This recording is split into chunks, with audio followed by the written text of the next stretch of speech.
So I'll go ahead and start. Good evening. I'd like to call to order the meeting of November 9th, 2020 for the City of Calabasas Environmental Commission. The meeting's being conducted utilizing Zoom teleconferencing, and the live stream of the meeting can be viewed on the city's CTV channel 3 or online at City of Calabasas. For the roll call of our commissioners, I'll say your names and you guys can say present, please. Philip Cardona. Present. Whitney Schwartz. Present. Martha Fritz. Present. Julie Shai-Sobel. She's not present. Zachary Rossoff. Present. And Jessica Cohen. Present. All right. May I have a motion? Oh no, let's do the pledge first. Rebecca, are you in yet? We were hoping to do the pledge with you. I'm here, thank you. Welcome, good morning. Good morning, good evening. Hi, nice to see you. Can you lead us in the pledge, please? Are you comfortable with that?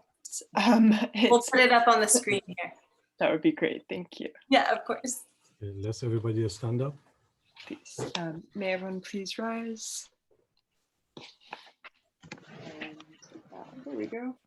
All right, we can make a start. I pledge allegiance To the flag of the United States of America, And to the republic which it stands, one nation, under God, indivisible, with justice for all. Justice for all.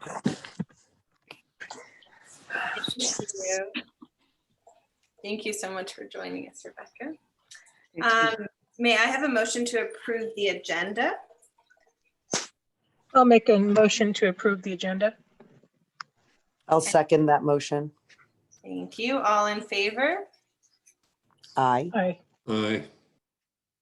Okay, that's 3. Martha, did you? I couldn't. Yes, aye. Okay. All right, so moved.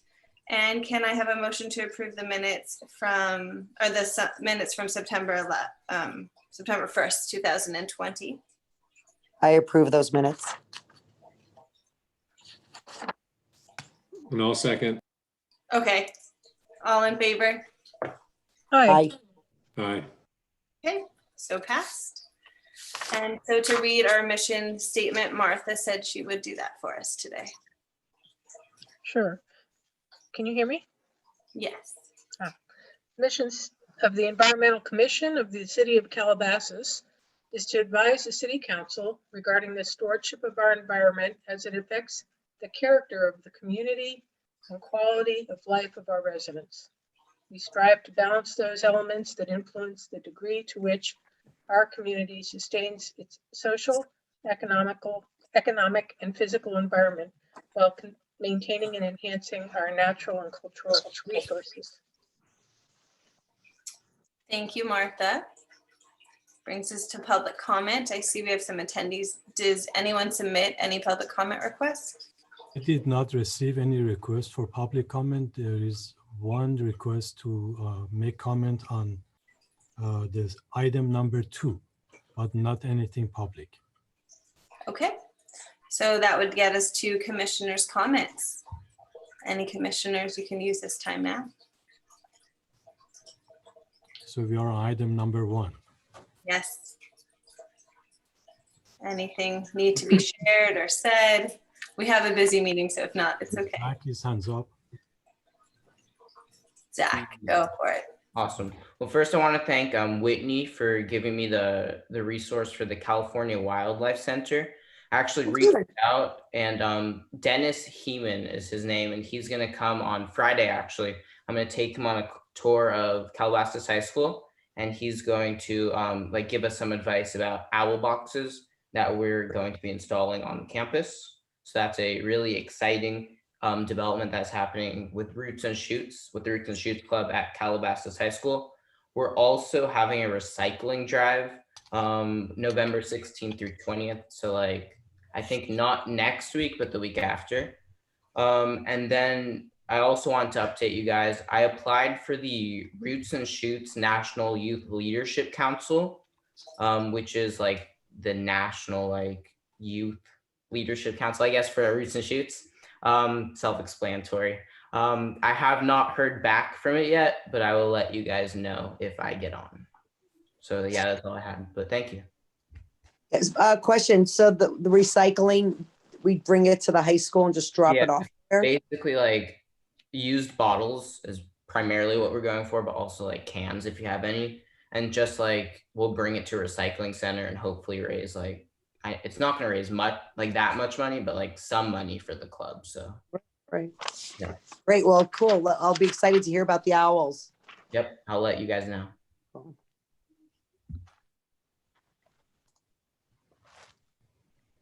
Anyone else? Okay, that brings us to item 2 on our agenda, which is recognizing local businesses for our compliance with anticoagulant rodenticide, which is nice leading off of what you were saying, Zachary, about the owl boxes. So Alex sent a letter to our local HOAs and communities, and we added a section that said, it was reminding them about the ordinance and how we really are discouraging the use of anticoagulants. And we put a section in there saying, if you've taken these steps, please let us know, because we'd like to recognize you and your contribution to our community. So two people let us know that. So the first one that I want to recognize is not in attendance, but that we made the certificate for them. So this is for the Cheesecake Factory Corporate Center. And we were so excited that such a big organization in our city would take this step. They called and right away had the anticoagulants taken away. They are still using a type of poison, which is something we'd like to get away from sooner than later. So we're not poison free, as in poison free Calabasas or Malibu or Agoura, but they chose to immediately remove the anticoagulants, which is a huge statement. So thank you to Calabasas Cheesecake Factory Corporate Center. And the other one is HOA, but also led by Randy. So this one is to Westridge HOA. They've been in the, there you go, leading us so nicely in options and alternatives for using poisons at all.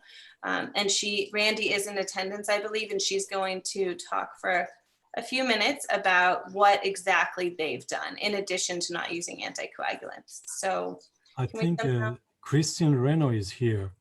For Randy, okay, great. Can you let her in, please? So Christine Renaud, who's joining us now, runs Poison Free Calabasas. And Christian, you're in. Hi, good evening, everybody. How is everybody? Good to see you. Thanks. Great, nice seeing everybody. I'm really excited about tonight's meeting and being part of it. And Randy and I actually, we've worked together with our HOA on getting us poison free, and it was not an easy task. Not an easy task. It took a lot of work, a lot of determination, and with a big battle, I must say. We were able to put in some other methods that actually everybody with time started noticing that they really were working, and without poison. So we're very, very excited about that. And I wish so much that other businesses would come on board.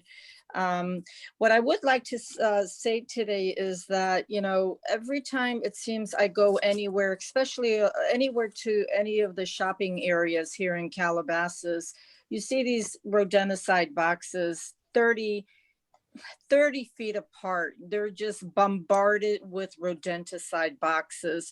I've taken numbers of a lot of the managing companies of these shopping centers. Some of them are out of state, and I would really like to work with the city to see what is it that we can do to try to get our point across to these companies not to use these rodenticides. And the amount that they put out there is just incredible. Some of these phone numbers that I've also noticed, they're out of state phone numbers. And it kind of, makes me think, how do these people, these owners of these shopping centers know what our problems are out here? What our issues are that we're trying to fight, in terms of having a safe environment. And I mean, if they're out of state, they don't know we're having problems with our wildlife. So many the boxes that affect the well-being of our wildlife. We have to do a little bit more with these companies than just send a letter. I think, following up with a phone call would be very helpful, and just maybe giving them some really true safe, eco-friendly alternatives that they're able to try out. We have to give them options that they're able to try out. We have to explain to them why we need to do this. So it's very disappointing whenever I see all these boxes. I mean, they're everywhere, absolutely everywhere. And boy, there's so many things I wanted to say. Can you tell us what you did in the HOA, at your HOA exactly to remove?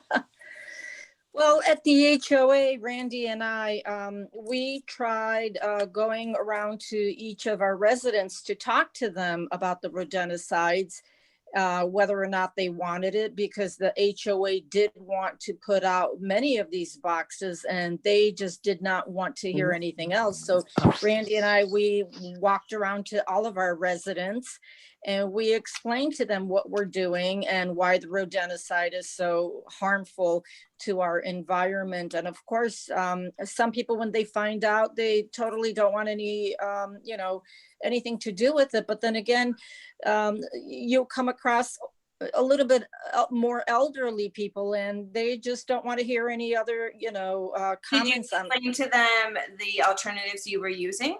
Absolutely. Well, at the time we weren't using anything. You tell the city now what you guys are using so that there's more specific. We're using Propel. It's a natural spray. It's a repellent. And we had a couple of electric shock boxes out that eventually were taken down because they were not needed. So and it's also a lot of education. We actually, our HOA, what we did, Randy and I, we ended up forming a rodent control committee on our HOA.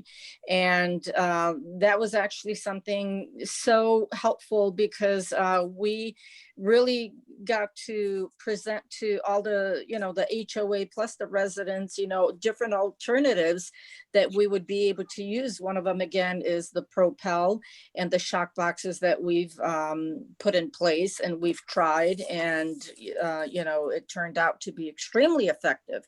So great. I see that Randy's in here as well as California resident. We have about 2 more minutes. Alex, can we let her speak?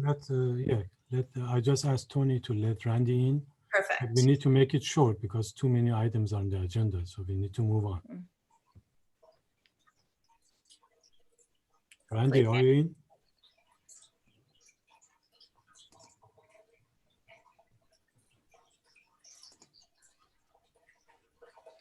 So just speaking on the issue, it's different for us with the private places like the commons and the courtyard, and the HOAs, we can send the recommendation, but legally that's where.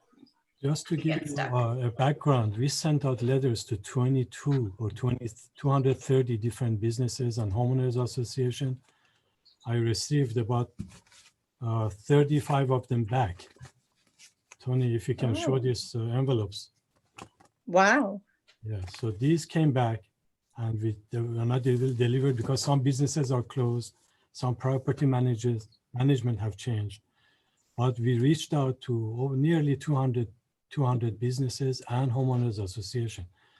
We just received a few responses. Today I had an email from a pest control company attorney asking about the rodenticide, and we advised them about what to do and what not to do.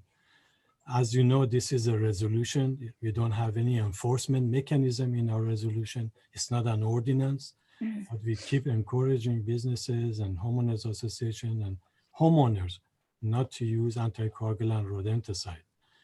But if they do, there is nothing illegal about it.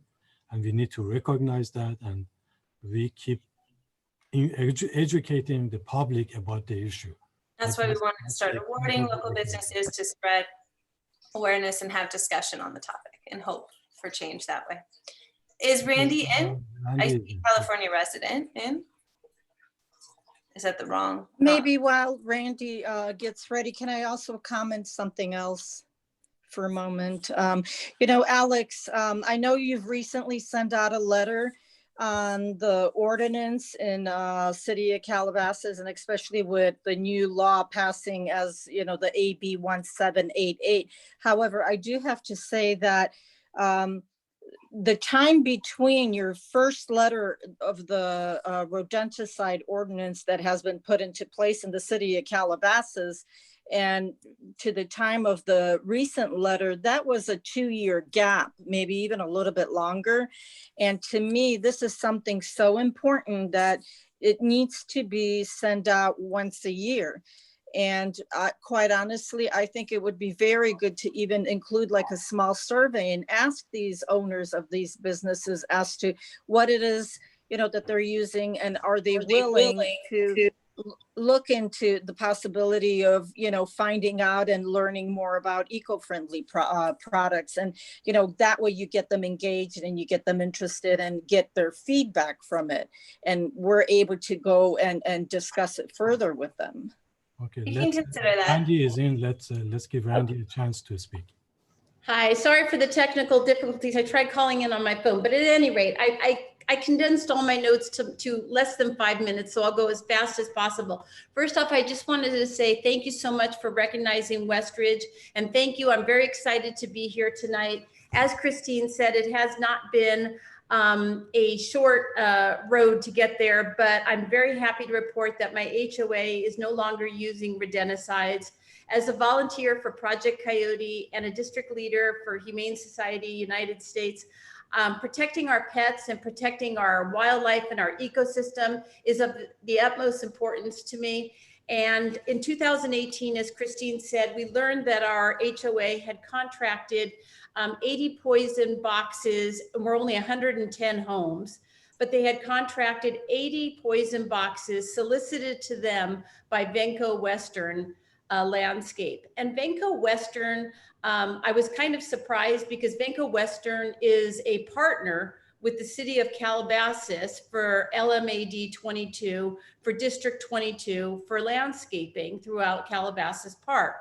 So when we found that out, we were somewhat perplexed because we thought, were they aware of the fact that there was a resolution for 5 years at that point that was passed in 2013? Because they seemingly were unaware in order to solicit our association and perhaps other associations for it.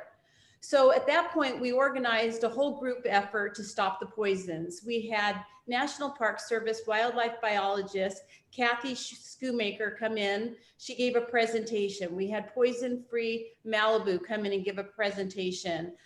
We had letters written to our association from State Senator Henry Stern, from 6 wildlife advocacy groups, urging our homeowners association to stop the poisons. And this is our former board, not our current board.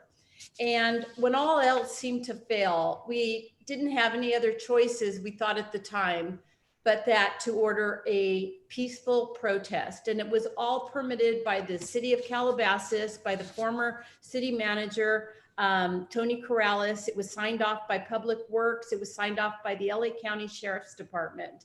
And what we held along Parkway Calabasas at the gateway to our entrance was a peaceful protest.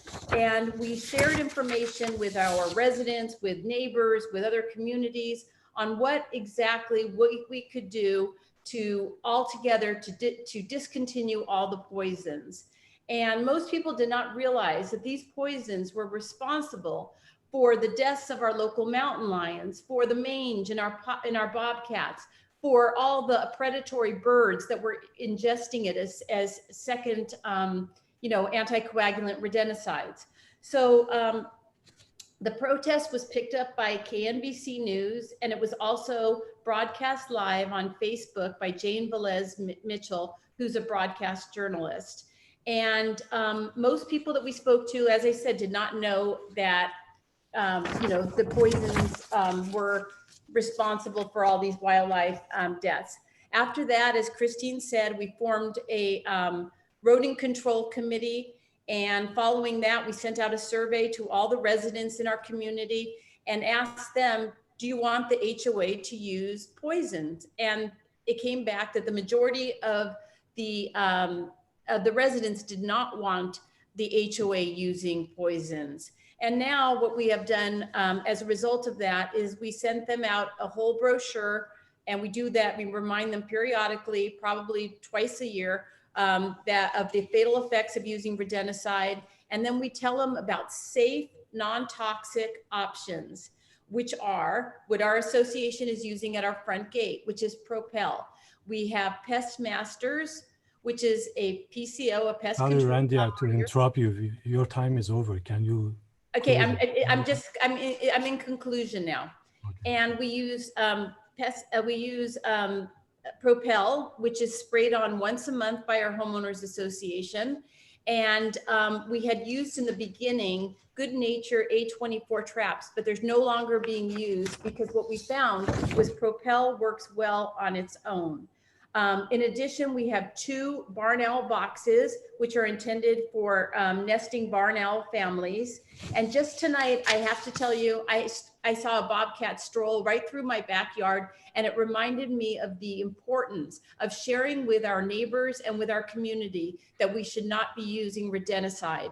And just to go ahead and finalize this, and Alex, and thank you for your time, I just want to say that we're grateful that Assembly Bill 1788 passed for the state of California, and it's a 2-year moratorium on the discontinuation of using rodenticides, which I think will be great. I want to acknowledge, wholeheartedly acknowledge our 2 environmental commissioners, Beth and Whitney, for your non-stopping efforts on this. And I also want to acknowledge our new board of directors here at Westridge for leading this cause and for being poison free. And thank you to all the other commissioners and Alex as well. Thank you.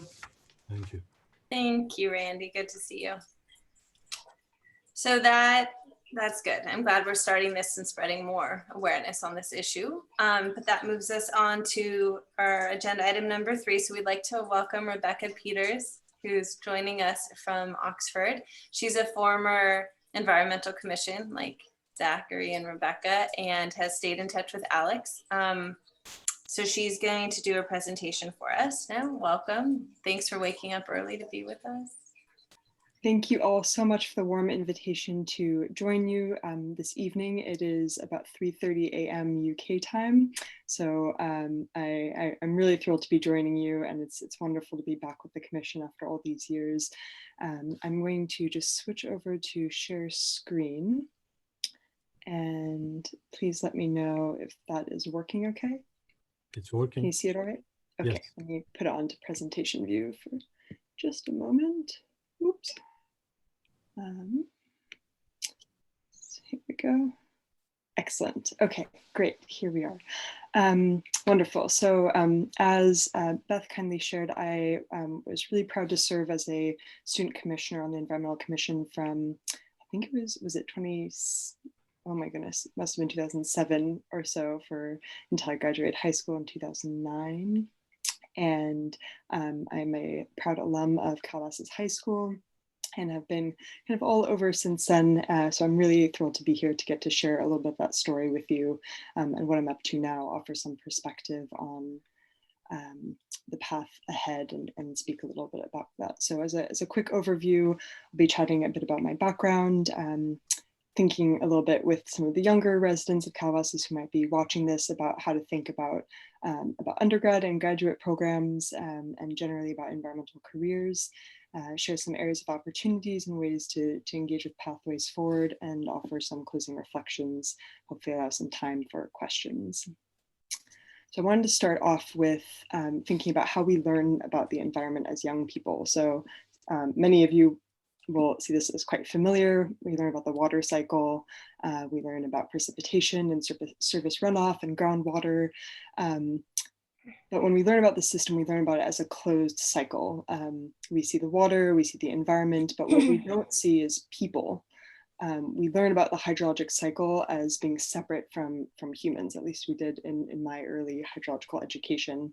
And these were the kinds of questions that were really interesting to me as a young person, was being quite passionate and interested in just spending time outdoors. So having an opportunity to start thinking about these questions differently in kind of context really got started as a young person in Calabasas. So this is just a few snapshots from my time with in Calabasas when my family first moved to the Calabasas area. I was 9 years old, and my parents were really involved in kind of civic duty as they saw it. So we were really passionate about participating in stream cleanups and beach cleanups. A lot of those opportunities made available through groups like the Mountains Restoration Trust and the Environmental Commission.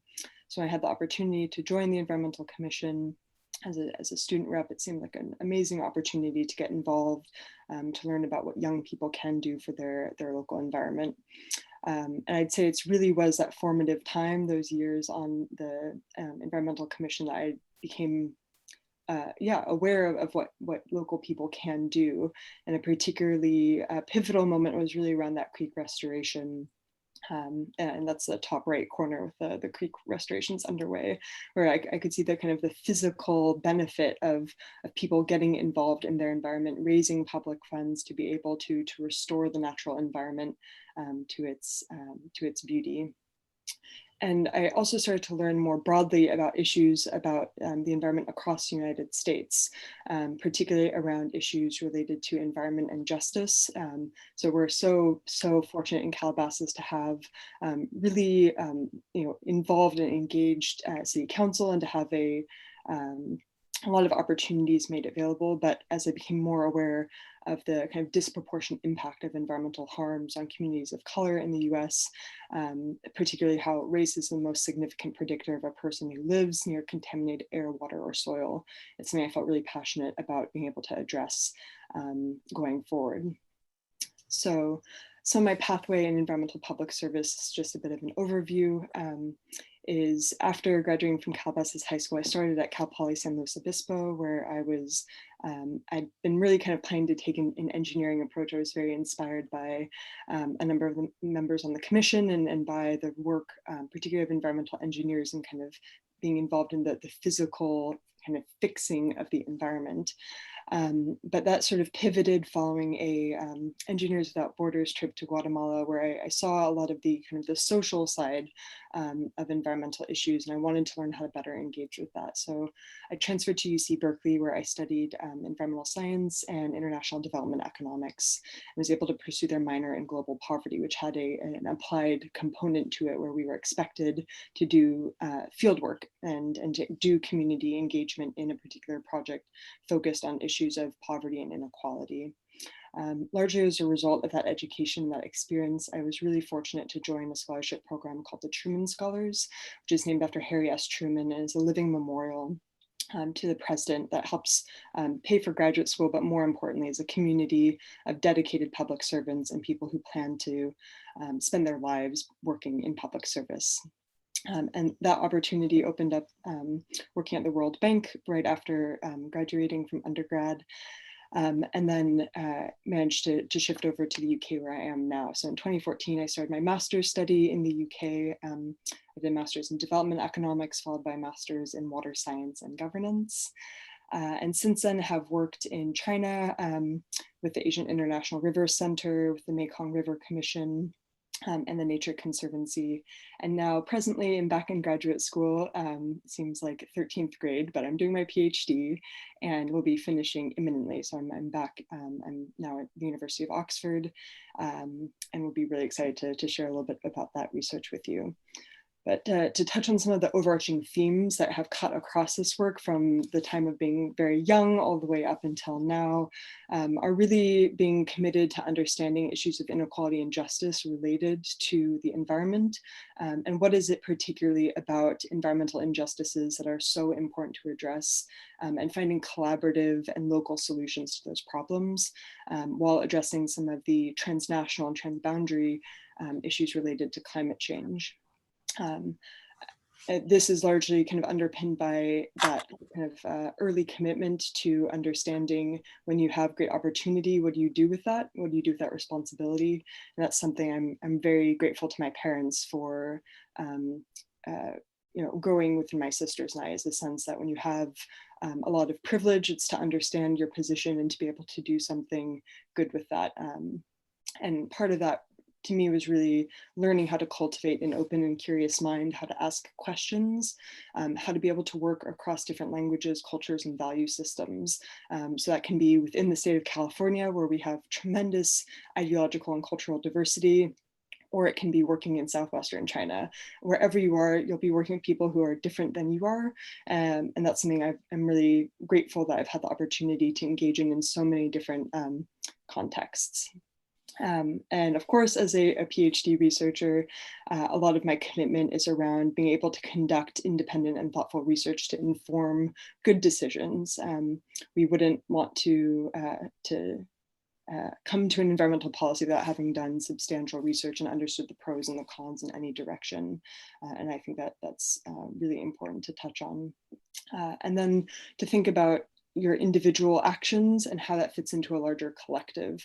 I think being in the UK, I've come to really appreciate the kind of cultural values around solidarity. And that's something that American culture, which is very rooted in a particular kind of individualism, which is something we really cherish, but also can sometimes come at the expense of being able to think about ourselves in relation to a wider whole. And that's something is useful to be aware of when thinking about how do you lead? Do you lead as an individual, or are you leading in relation to the group that you're a part of? And through the various leadership programs I've been very fortunate to be involved in since high school, the sense of being able to lead from your values, particularly for me, those really center around having humility, respect, accountability, and being persistent. So to touch a little bit on this pathway and how we got here, pivoting from the focus in high school to this kind of wider global concern around water issues, like I had said, was rooted in a desire to understand the social components of water and environment.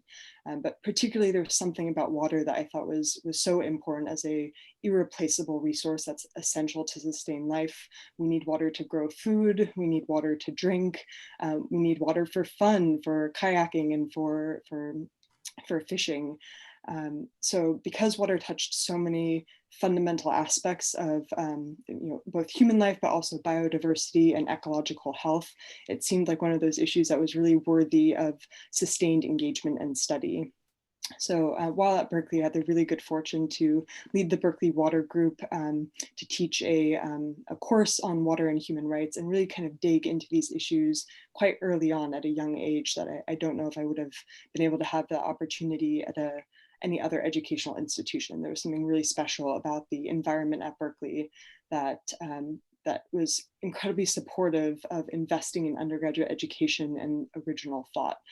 So this led me to becoming really involved in thinking about the impacts of nitrate in California, particularly around the Central Valley. And as I learned more about the impacts of nitrate, particularly what's referred to as blue baby syndrome, that it can have really significant effects on pregnant women, I felt it was an issue that really deserved particular attention. So I spent a good amount of time in my undergrad working on this issue through the Berkeley Engaged Engineers program, and through two particular groups, the California Rural Legal Assistance and the Environmental Justice Coalition for Water, which were doing a lot of work in I guess that was the mid 2000s around this issue. And some of the critical steps I was really glad to get to participate in and get to see how to kind of scale up some of the political engagement and community engagement that I participated in Calabasas was to think about how do you inform residents about their water quality? How do you provide and shift funding to be able to provide short and long-term solutions to ensure safe drinking water? This issue has been covered in a number of papers in the LA Times, the New York Times, about how teachers in the Central Valley were paying out of pocket for bottled water for their students. And you know, this is California, this is one of the wealthiest land masses on the face of Earth. The fact that we have kids in schools who don't have drinking water was pretty extreme. So being able to think about how do we remove some of the political barriers that have to being able to consolidate small community water systems. So for example, at the time, if you had fewer than 15 taps on a well, the water quality wasn't regulated by the state of California. And that had the unfortunate implication being that a lot of people were drinking nitrate contaminated water without realizing it. So being able to figure out how do you prioritize source control, a lot of the nitrate is coming from the agricultural areas, to be able to reduce current and prevent new nitrate contamination.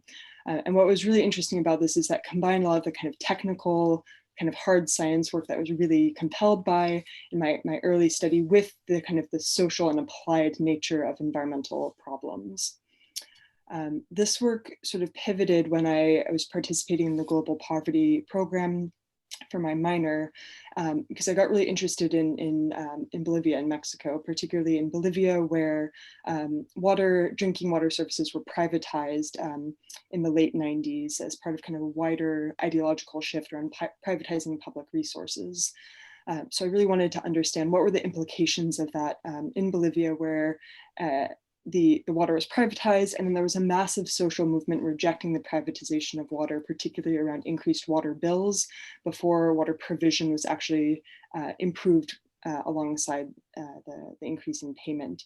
This became the topic of a James Bond film, Quantum of Solace, if anyone has seen it. It's kind of the premise of James Bond, this idea that there's a water baron out there who steals the water, and that there was this massive social movement kind of rejecting that move. But in Bolivia, there was a lot of research around the failure of the privatization, and then not a lot of follow-up about what happened since then. So that piqued my kind of scholarly curiosity to do interviews and to spend time there to understand how people kind of regained access to natural resources and get a sense of what might some of the lessons be from there when we think about water issues in California. As my commitment to water issues and the environment continued to grow, and I had a sense I wanted to continue to work on these in graduate school, I was encouraged to apply for a program called the Marshall Scholarship, which is named after George C. Marshall, Secretary of State, who led the Marshall Plan to rebuild Europe after World War II. And the Marshall Scholarship is a really generous program that funds 30 to 50 Americans for a postgraduate scholarship to study anywhere in the UK. Water education in the US is largely built around kind of a technocratic ideology around treating water from a hydrological perspective or an engineering perspective. And there's kind of fewer programs that integrate water with kind of social and economic concerns. That's not the case in Britain, where largely, I think, inspired by different traditions around kind of critical geography, water is very integrated. So many of the courses that are available to study water include a governance component or kind of a society component. So I was really compelled by that. And I came to the UK very, very fortunately in 2014. First to do a master's in international development economics, and then for a second in water science and governance in London. But in this first year, I had the good fortune to work with an advisor on looking at the post-apartheid water governance reform in South Africa. South Africa's national constitution enshrines a human right to water and was one of the first countries to do so. And yet that kind of persistent difference between what's written on paper versus the reality was really interesting to me, because as much as water is held up as a human right, there's still many, many people who don't actually have access at the end of the day. So this photo shows on the left side, you'll have giant mansions overlooking absolute poverty, and those will be immediately adjacent to one another. And right outside, you'll see these pipes that are tubes that are all connected to a single main that are considered to be illegal water connections. But if everyone is meant to be entitled to a certain amount of water, how can taking water be illegal? It was some of these questions that were animating my interest and my research concerns at the time, to try to understand these issues from kind of a legal and regulatory perspective, particularly how at the end of apartheid, inequality in access to water was even more pronounced than inequality in access to land. And that really tells you something about the productive value of water in society, and the particular role that water plays, especially for agriculture, which is in many places the largest user of water. And that kind of friction between urban and rural users continues to play out all over the world. So it's useful lessons to be able to think about. This work then translated into thinking about water at another scale. So I've been working first in California at a very local kind of community level. Bolivia was working also at communities, but also in schools and health clinics. And then in South Africa, kind of more of a within the country. And then once I had the good opportunity to go to China through the program called the Luce Scholarship, I was looking really regionally and trying to understand that at another scale, how do we think about transboundary water problems, where it's not just multiple communities or multiple users struggling over this resource, it's actually multiple countries that all have their own needs and competing uses for water. So I was based at Yunnan University in southwestern China, at an institute called the Asian International Rivers Center, where I was focused on looking at a combination of kind of water management, water quality, internal rivers to China, of which there's several hundred, and then looking at the transboundary rivers as well, rivers that may start in China and then flow outwards. And one such river that is really kind of pivotal for the Southeastern Asia region is the Mekong. So the Mekong passes through China and also receives some flow from Myanmar, but particularly flows through Laos, Thailand, Vietnam, and Cambodia, and is responsible for a lot of the food production in the region. So the building of dams has been very contentious there. It seemed like an issue worthy of significant study and engagement in. So participating in this allowed me to join up with the Nature Conservancy, which was generating a report called The Power of Rivers. And what we were looking at is, how do we think about hydroelectricity as a source of clean energy, particularly when you build a dam, it often has many environmental consequences. This isn't something I was really aware of growing up in California, even having been through the Pacific Northwest. But as I learned more, it kind of complicated the rosy view that I had of hydro as being a source of just purely clean energy. It is very contentious all over the world, including in the US. But seeing the way that these patterns have played out in Southeast Asia were particularly telling, particularly around where some of the funding comes from, and getting a sense of the impacts that it has on people. So I was really grateful to get to join the Nature Conservancy to the International Hydropower Association Congress in Ethiopia to present this work.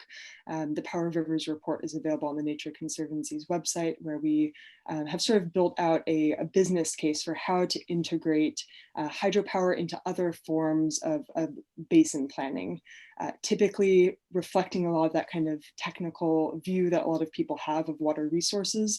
Hydro dams are often built sort of one by one without thinking about the whole system, which might be hard to fathom, but oftentimes this is how project driven rather than kind of program driven or kind of wider national planning ends up playing out.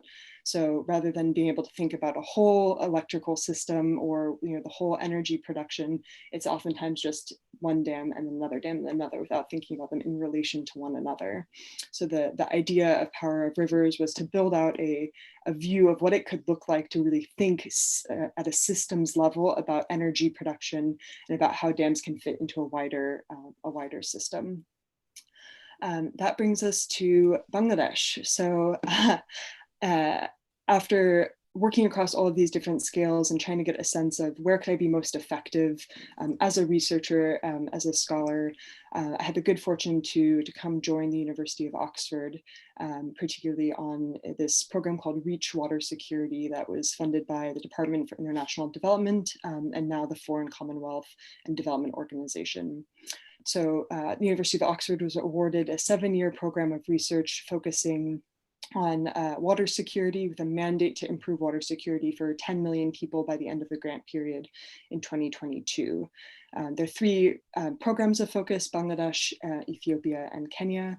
I chose to focus my work in Bangladesh given my kind of interest in keeping a focus within Asia Pacific, and particularly around urban water issues. So Dhaka in Bangladesh is one of the most densely populated cities in the world, has very, very highly impacted water. As these photos sort of demonstrate, the water sort of changes color almost every day depending on what industries are going on. So in the lower right-hand corner, there's a water quality sample that we've taken. And the middle photo, the river is completely impacted by solid waste and plastic trash. So Bangladesh is located at the confluence of a tremendous number of resources. It's said that there's almost 1,000 rivers in the country, and Dhaka is a particularly riverine city that historically was the heart of a lot of trade and based around the rivers. So my work for my PhD is largely centered around trying to understand how different groups use water and kind of think about their engagement with water, particularly with an interest in international brands that source from Bangladesh. So it's been receiving more attention in the news lately, but generally this kind of concern about fast fashion started with a factory collapse in Bangladesh in 2013. The Rana Plaza factory collapse is considered to be one of the worst industrial accidents. But as much as kind of labor protections got a lot of attention after this, the kind of concurrent environmental issues did not. So to produce a single garment, a single piece of clothing requires a tremendous amount of water. To dye and wash the clothes means pumping a lot of clean groundwater, using it in the industrial process, and then oftentimes dumping untreated wastewater directly into river systems, which is how you end up with rivers turning blue or pink or red in a given day. So my particular focus on this was trying to understand how do you work with brands that are sourcing from these factories but do not own those factories. So the sense of kind of responsibility can be a bit strained. How do you work with local factory managers and owners to think about the environment differently, and then working really closely with the government and the Department of Environment. So going back to that question of scale and where to place effort, this was really the first sustained opportunity I had for a 4-year PhD to be able to engage with all of these different actors across state, market, and society, whereas previously I'd been kind of looking at one or the other. And be able to take this really integrated view was largely due to just the length of time of a PhD to be able to understand all of these different components and bring them into conversation with one another. So this is it's a unique program because it's has a mandate to be quite applied. It's not often that you have this kind of opportunity to engage across 7 years of work across so many countries, and to be able to take those lessons learned and pull them all together with a particular need to deliver on that in a material sense, to actually change policy. So that's what really drew me to the program, was the engagement with industry and government and academics in each country. But working in Bangladesh has been tremendously eye-opening to understand what a country can be capable of. And most recently, Bangladesh actually is it is the first country in the world to pass national, what's referred to as rights of rivers. So New Zealand and India each kind of have protected rivers through what they refer to as legal personhood. So basically granting rights of nature to a particular natural entity. And in 2019, Bangladesh became the first country to protect all national rivers with rights of rivers. It was a really exciting time. The verdict from the High Court was 283 pages and written about half in Bangla language and half in English. with an interest in being able to work with the verdict in my PhD, I undertook a translation, a bilingual translation, so it would be fully available in Bangla and in English for an international audience. And I'm thrilled to share that we'll be launching that official translation approved by the High Court tomorrow, so that everyone can have access to both in both languages. There's a lot of international interest in the verdict because it is so significant and could really set precedent for what other countries can do around how to protect nature and how to empower their own environmental commissions. This kind of technique around environmental jurisprudence has been applied in many other places around the world, largely around forests or other types of natural entities. But being able to protect rivers this way, of course, spoke to my particular passions and interests. So I'm curious to see how the decision will be taken up by other countries. What this has sort of led me to as I wrap up is to think about how do we think about development and about the goals of a given society in relationship to environmental resources. And I think this is really telling. This is a kind of visual developed by Kate Raworth, who's a professor at the University of Oxford, who has been thinking about these issues for a long time. And in economics, we typically think of development as being a trajectory. Your economy grows, your society gets better off, and maybe the environment gets kind of harmed along the way, but that's kind of a cost of development. That ideology is not going to help us fix our broken planet. It's not going to help us heal the world. It's not going to help us meet the goals of the Paris Agreement. So this kind of visual I thought was really useful to think about when you hit an ecological ceiling where you're contributing to climate change or ocean acidification, you've sort of overshot your bounds. But there also is a social foundation. So where you have an ecological ceiling, in between there and the social foundation is a safe and just space for humanity. That there is a place where we can achieve peace and justice and political voice and social equity and all of these wider goals for society without it coming at the expense of the earth. It doesn't need to cost the earth. And I'd be happy to talk about that a little bit more in Q&A, but I don't want to belabor the point. So for young people who are watching today, what I'd really like to encourage you is when I was a member of City Council, Environmental Commission, I was so grateful to just get to think big, get to think about what a person can do when working together with others. This kind of just touches on a few of the different things I've gotten to do since leaving the Environmental Commission. Has been working on around advocacy, working in journalism and public communications, transnational development organizations, government agencies across local, state, and federal levels, engaging in academia through teaching and outdoors programs, and then also thinking about think tanks and how research can feed into a larger, more informed public debate. So the benefit is that you don't have to choose. Oftentimes, I know in my parents' generation, typically you'd have one job and do that for 25 years and then retire. I'm so grateful to have had the opportunity to get to explore so many of these different things, so that once I finish my PhD, I can then maybe go into one thing for 25 years, maybe continue to explore these different options, but to know that there's a lot out there. I'm aware that I'm coming up on the end of my time, so I'll just touch on this, which is to say, when you're thinking about undergrad, for current high schoolers out there, is to speak to recent graduates, look at different courses. If you're feeling overwhelmed about the prospect of going to school, it's completely understandable, but know that you can change your path. I was really grateful for the 2 years I had at Cal Poly San Luis Obispo, and when I realized it wasn't the right fit, transferring to Berkeley opened up a whole other set of possibilities. So there's any number of ways that you can thrive and do amazing work in the environment or whatever career path you choose. And it doesn't just need to be a career. I truly feel like I found an avocation. I found something I'm passionate about and I'm excited to do every day when I wake up. And to offer a few closing thoughts is to say that one person kind of cannot and should not do it all. You don't need a fancy degree. You don't even need any degree to be capable and confident. Some of the most effective people I've worked with have had a very basic education, but have learned how to apply their particular knowledge to a particular problem. That said, there is certainly a benefit to higher education in terms of the opportunities and networks and knowledge skills that are afforded to you, and your ability to think critically and be confident in what it is that you're doing. I've also found that education has helped me learn to build teams and coalitions, to draw from Tolstoy. Everyone thinks of changing the world, but no one thinks of changing herself, to think of how you put yourself out there in relation to these other wider issues. And last is just encourage you to be creative, think expansively, and to read widely. I have a book over here called The Leader's Bookshelf.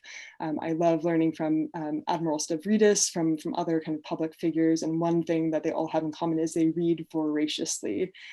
So if anything else, just to like, when in doubt, put the phone down, pick up a book, and you'll never regret it. And then last is the importance of building a community of network and support. So environmentalism is a lifelong commitment. I encourage you to be in it for the long haul. I'm so grateful to the Environmental Commission of Calabasas for inviting me here today, and for really kind of living their values around the sense that unless someone like you cares a whole awful lot, nothing is going to get better. It's not. So thank you very much, and I'm happy to answer any questions.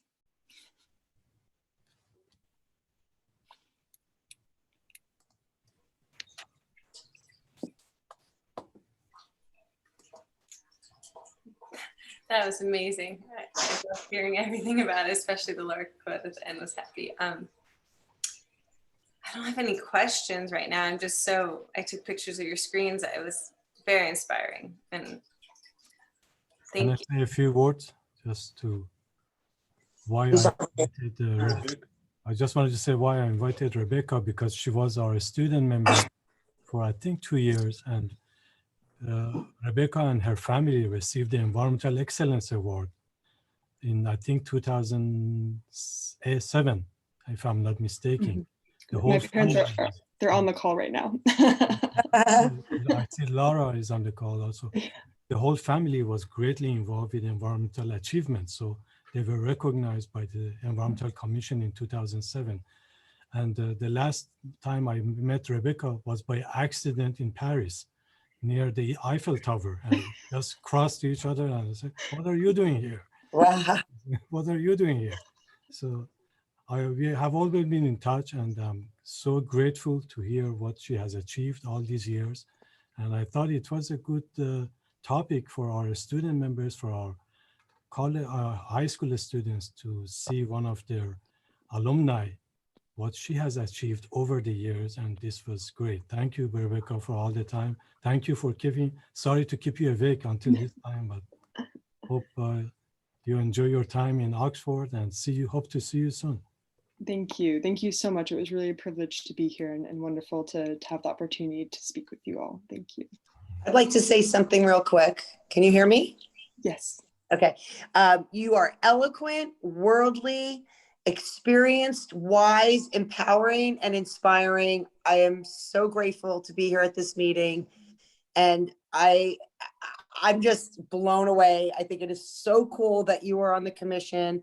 I totally see past student commissioners doing and things that you've done. I mean, you've really like outnumbered everybody I've ever met in my life, but you like, it's really cool to see where you started and where you are now. And you're like the most fascinating woman I can't believe what you've done. And I'm so grateful, and thank you.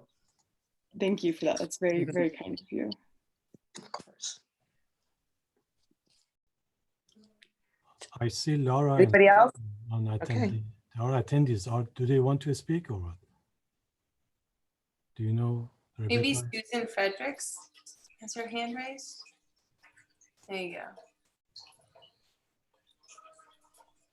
Susan? Yes, I have my hand raised. Can you hear me? Yes. All right. On behalf of myself and the fabulous Danielle Ploussard, who are both watching tonight, I'd like to thank you very much for this fabulous presentation. My daughter, Danielle, went to Calabasas High School also and graduated from UC Berkeley, and turned out a year later to show up at Rebecca's graduation from Berkeley. She graduated as the valedictorian. And as my daughter, I can't compare her to what Peters has accomplished. It's awesome for me to watch her career. I know she is going to do absolutely great things in her career. I'm hoping she'll come back to Calabasas at some point in the future and visit us and grace us with her presence. And I went back and got my master's degree in public health at UCLA and graduated in 2016. And I had the opportunity to go to the World Health Organization's international meeting in May. And I was blown away by all the people who assemble and are working toward a better planet. And that's what Rebecca is doing too. And I wish I could give you a big hug right now over the miles, Rebecca. But look forward to seeing you back here. I am so glad that you were invited to speak tonight. And I hope that many, many people have the opportunities to see your presentation. Thank you. Thank you so much, Dr. Ploussard. It's very generous of you. And yeah, I can't say how wonderful it is to be here to see Dr. Farasati's face. It's been years since we ran into each other in Paris, but it's great to just remember your roots, remember where you come from, and the incredible opportunities. I hope that other city councils can take the lead from Calabasas, and what they've done for youth engagement is really tremendous and quite special. It's not every city council that makes this opportunity available for young people. Everything from the kind of teen TV, I remember doing a few episodes of that, and these kinds of things are just really special opportunities for young people to feel like they have a voice. And in this society, oftentimes, driven by a sense of disempowerment, it's all the more important to find these ways for young people to get a sense of what's at stake and what can be accomplished through meaningful dialogue and engagement.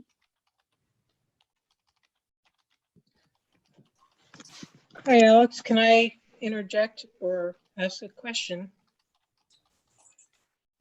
Please. I don't have the hands up. I don't have the hands up icon on my screen.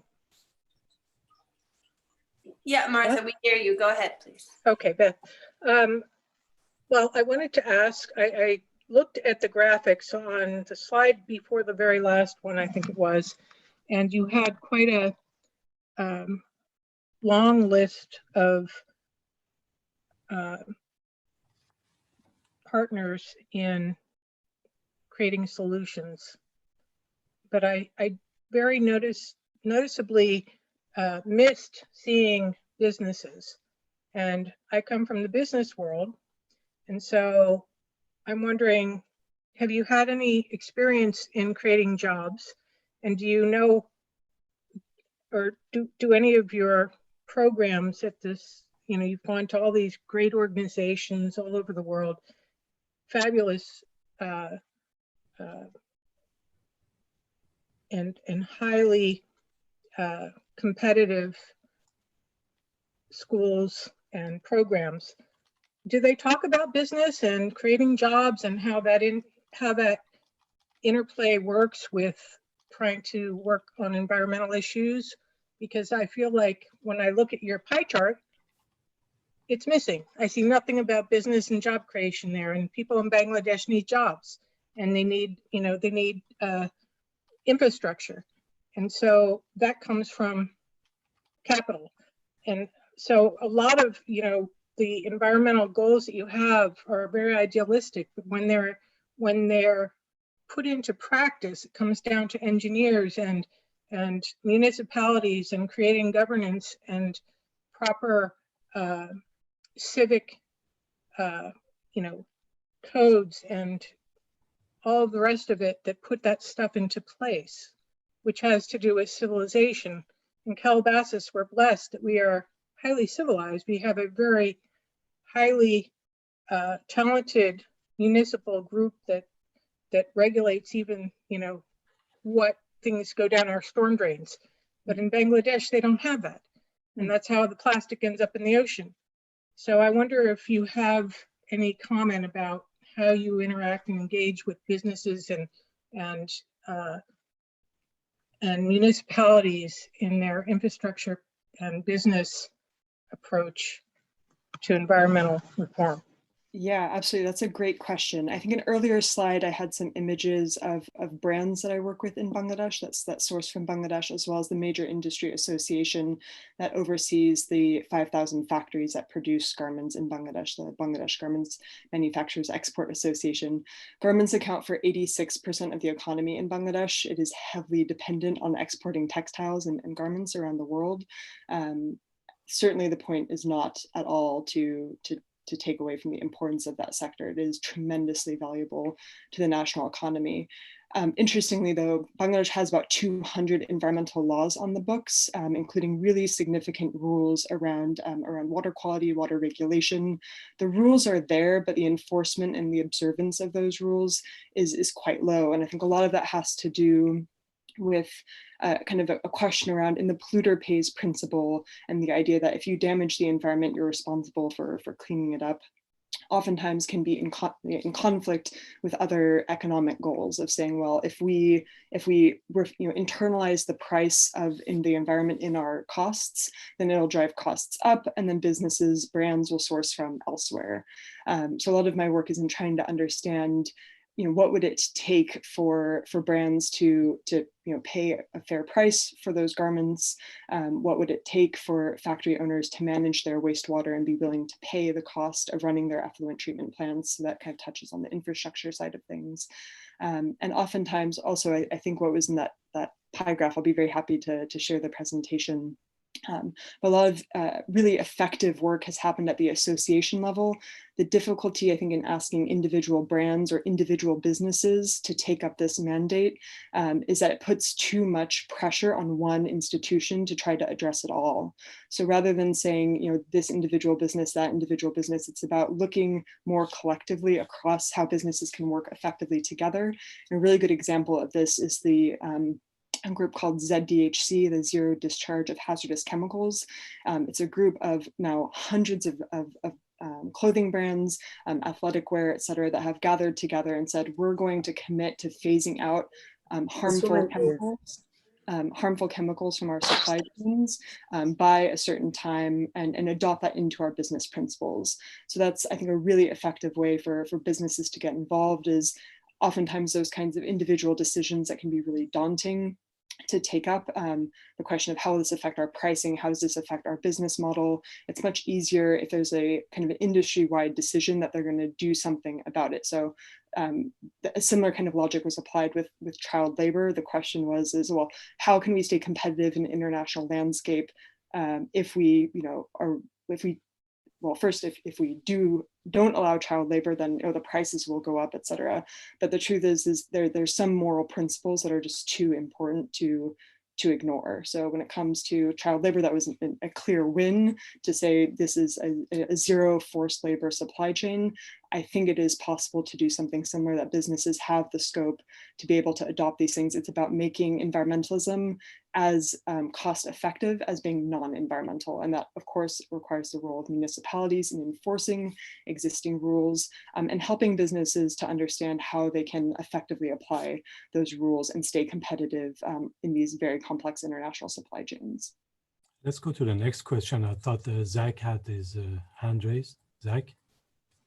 I didn't have my hand raised, but I mean, I think that's very impressive, all that you've done. So, I mean, I hope to someday maybe do at least a fraction of that. So just thank you. And I'm, really impressed, and wow. Yeah. That's all I can say about that. That's very, very kind of you, but it's the fact that you're on environmental commission is really something. Making the most of the mentorship opportunities you have is a great place to be in. Jessica, any comment?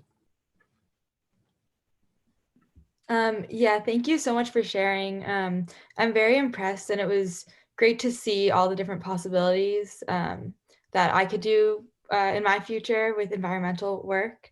And I'm just really impressed by how much you've done in the time you've had. Thank you. That's very kind. And I would like to kind of second Martha's point that there is definitely scope for involvement as business leaders. looking at some of the CEOs that have come together as the CEO Water Compact, and have thought about water efficiency across their supply chains. It absolutely takes working across state market groups and society groups to have effective collective action on these issues. So wherever you as student environmental commissioners and any other young people watching this call see yourself as participating, as leading these initiatives, there's so many ways to get involved. And oftentimes the people who are doing this work, sometimes it can be underappreciated. Oftentimes within the brands I work with, the kind of environmental compliance team is sidelined pretty heavily. They're not seen as having a lot of value within the wider team. So the brands that have kind of taken this on and adopted corporate social responsibility and corporate sustainability really deserve applause. Thank you so much, Rebecca. Thank you. It's an honor, and yes, with our commissioners and other people getting involved. Right now, we have someone who's doing a presentation on beekeeping next. So thank you, Rebecca. That was really wonderful. Thank you. Yeah, really inspiring. So now we'd like to welcome Chance Crispin, who's here to do a presentation on backyard beekeeping. Hopefully he'll give a little, it's a slideshow, so we'll pass it on to you, Chance. All right, thank you. Welcome. Hopefully I did this right. Everybody can see the slide, right? Yes. Yes. All right. I just have to rearrange everything because like the Zoom interface is blocking up all of my screen. All right. My name is Chance Crispin, and today I'm going to be presenting an ordinance that copies Santa Monica's or Los Angeles's policies on backyard beekeeping. I started beekeeping when I was about 12, and I've been doing so for the past 3 years. I'm currently 15 years old and attend Calabasas High School as a sophomore. When we had bees, we kept them at our house, and we thought what we were doing was fine, but it turns out it was a nuisance to our neighbors. I found a bee ordinance. I would have found a bee ordinance helpful in setting up my hives. After reading the one the city of LA has, it clearly sets out the parameters that keeps bees from being a nuisance. So over the past decade, there has been a very noticeable decrease in the bee population. You can see it down here. The bee population has only just started to recover, and the goal of many beekeepers is to bring back the population to what it had been previously. So bees pollinate 80% of the world's plants, including 90 different food crops, and bees are responsible for the production of many seeds,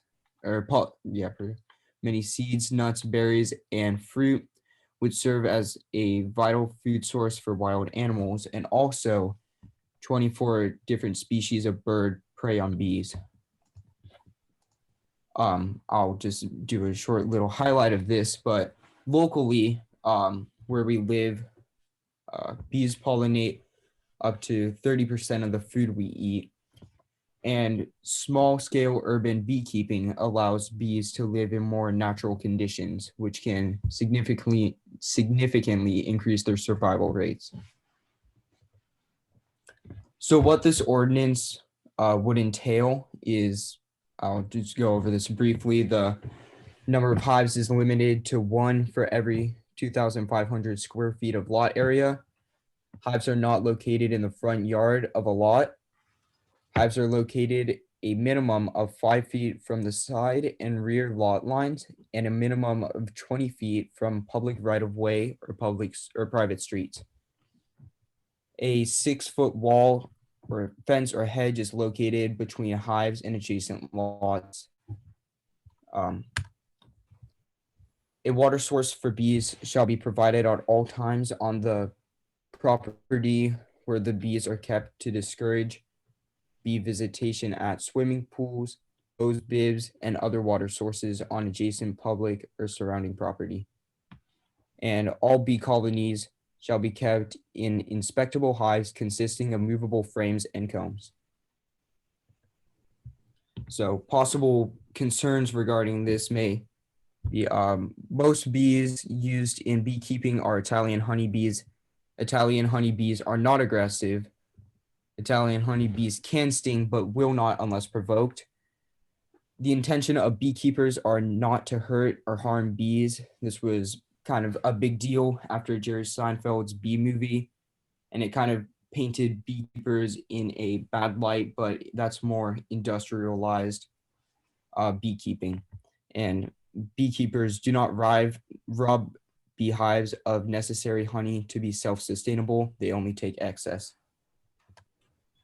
And last slide here is more question and answer.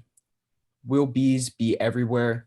There will be no noticeable increase in the amount of bees in Calabasas, as there will be very few more people who do beekeeping. It's not like the amount of beekeepers is going to dramatically increase here in Calabasas.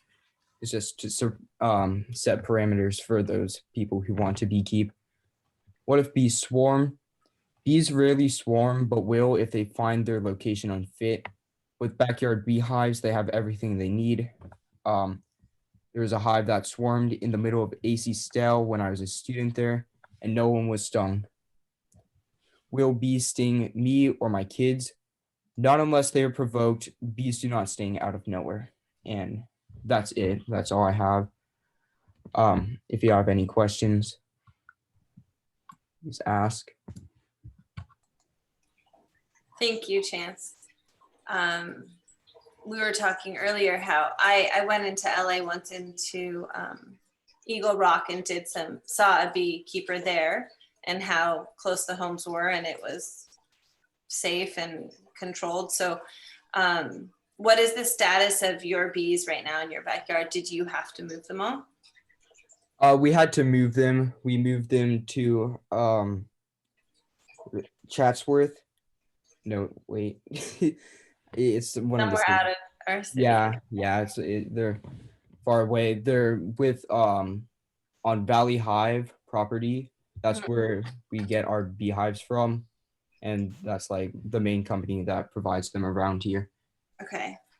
So what we can do is create a subcommittee, and I'll ask my commissioners who's interested in that.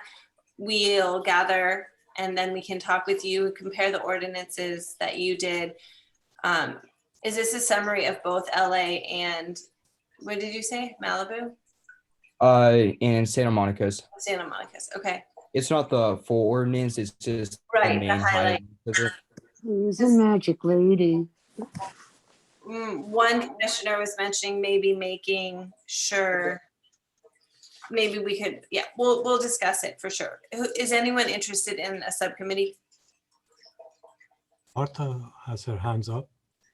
I can't see yet because I still only see the full screen. I'm not gonna. Okay, here. Okay, and Jessica, oh, okay. Jessica, do you want to speak or are you interested in the subcommittee? I'm interested in the subcommittee. Okay. I was actually both. I'm interested in the subcommittee, but I also had a question. Okay, please ask, yeah. Yeah, I was just wondering, Chance, if you took a look at the code in Calabasas, because we adopted most of the LA County code. I'm talking about the civil code, health and I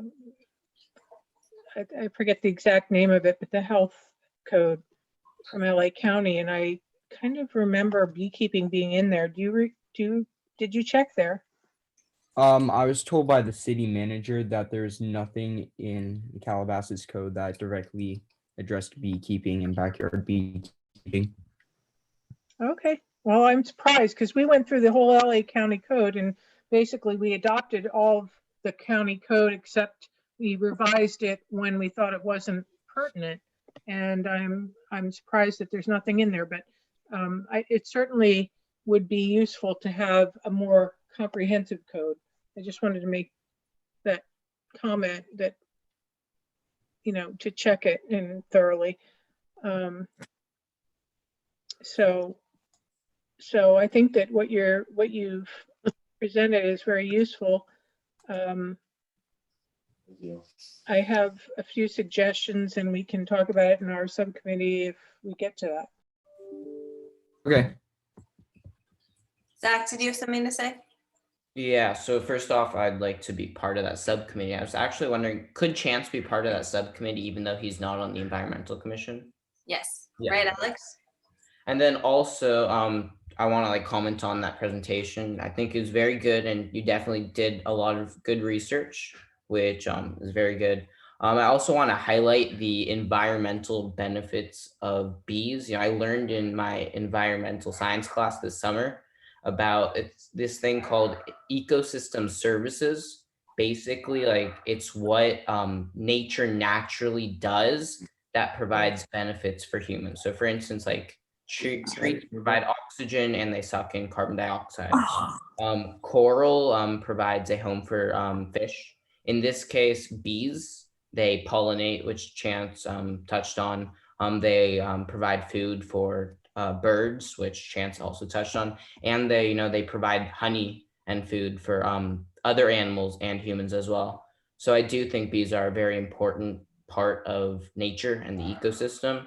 And so, yeah, I definitely want to help Chance and everybody else who wants to beekeep in Calabasas so we can, be more progressive with that. Yes, it would be amazing. Let's see if any other voting members of the Environmental Commission want to join in the subcommittee. Whitney? We can't hear you, but I think. Here we go. Yeah. I just want to say thank you to Chance for the presentation. It was really informative and really relevant to what's happening in the world and in our community. And I just think it's absolutely brilliant that he's bringing it to our attention to create an ordinance so that can occur. And, just to ditto what Zachary said, yeah, I mean, bees are just so fascinating. And if you all want to go check out Nikki Fresh on Quibi or YouTube, she's the greatest song about the bees. Anyway, yeah, we got to help the bees. I remember you saying that. I don't want to be on the committee, but I really want to thank you for your presentation. Yes, thank you, Chance. Thank you. We'll be in touch. I did send you an email earlier, so we'll follow up again. All right. Thank you.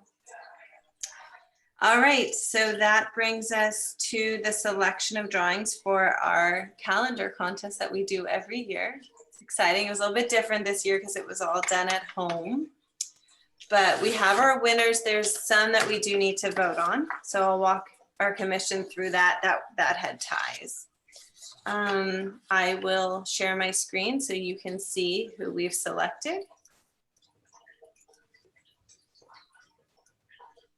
All right, do you see it, everyone? Great. So I love this part of it. Okay, this is our first winner. And her name is Kimia Farmani. She is a kindergarten student from Bay Laurel Elementary in Mrs. Sternbach's class. The theme of our calendar was really important to us this year, that it's not just about recycling. Recycling's not enough anymore. So we need to rethink it. We need to refuse things. And this actually really demonstrated it. Not everything goes in the trash. Compost your food waste. Try that out. Mix it up. Try alternatives. So congratulations, Kimia. Our next winner this is from first grade. The student's name is Ivanka Liskik, and she's from Lupin Hill with Miss Hughes as her teacher. So isn't that great? You guys all see it. Love it. Okay. And the second winner we need to vote on between 38 or 13, but I'm not seeing it. I'm seeing 16. Okay, so come at the end. Those are at the end, the ones we're voting for. I see. Okay, so we'll come back to voting for our first grade runoff.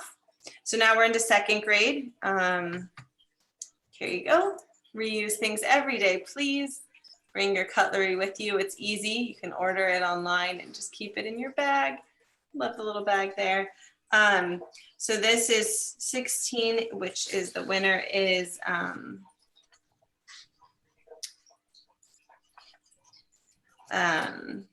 Lilica Caldwell from Bay Laurel again at Miss Lamont's class. So thank you, Lilica. It's beautiful work. And then we have this awesome drawing, which is from Emery Leisner at Bay Laurel in Miss Bloom's class. So refuse too much water. Often we'll like refuse to take extra straws, stuff like that, as well as refusing. Reuse your own items. How creative. Make art projects. Perfect. And lower your carbon footprint. Thank you. Third grade, we selected one winner because we only had 10 entries from third grade. And so number 4 is from Mrs. Gold's class at Bay Laurel, Nathan Giola. Nice work, definitely. On to 4th grade. This one doesn't have a number underneath, so this one's probably 8. So number 8 is from David Pana, 4th grade at Chaparral in Miss Wilcox's class. Good job, David. And here is from Kai Greats in Miss Wurzel's 4th grade class. So reduce your carbon footprint, reuse to be wasteful. Oh wait, refuse to be wasteful and reuse what you can. Sorry, my board's cut off up here. So good job, Kai. Really good work. 5th grade gets us to another runoff between, or did we give it? No, we have two winners from 5th grade, Alex, right? 36 and 27. So 27 is from Melody Huston at 5th grade at Lupin Hill in Miss Molinex's class. So if we take a moment to really read this, the plastic bottle vases, reuse it. Refuse, say no to things. No plastic, please, especially in our city, everywhere.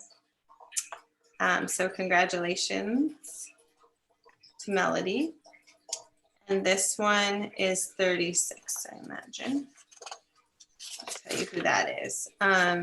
Isabel Bile in Miss Taj's 5th grade class at Bay Laurel. Beautiful work. Okay, moving on to 6th grade. The winner is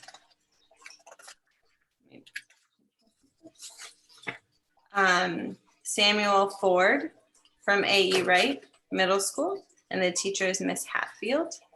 So rethink your carbon footprint. Good job, Samuel. 7th grade, the winner is Yael Cohen from A.E. Wright Middle School, and the teacher is Miss Hatfield. So we really wanted to see you guys reusing things. This is good. Isn't this amazing? Oh, this one is our calendar winner. It won the most votes. So this is 8th grade and 41. Ksenia Kozluni from A.E. Wright, and the teacher is Mr. Bostrom. Congratulations, Ksenia. Okay, now these are our ties between 1st grade. We have to pick one, commissioners, between these two. So remembering our theme, I feel like the 1st grade really got the point of what we were trying to do. So we can just verbally say which one you prefer, and I'll tally it. Okay? Which one is like, what do we say, the white or the yellow? Yeah, because 38 is the yellow. You see the number there, but it's missing the other one. The other one is 13 if you want to use numbers. Okay, I'm saying 13. Okay.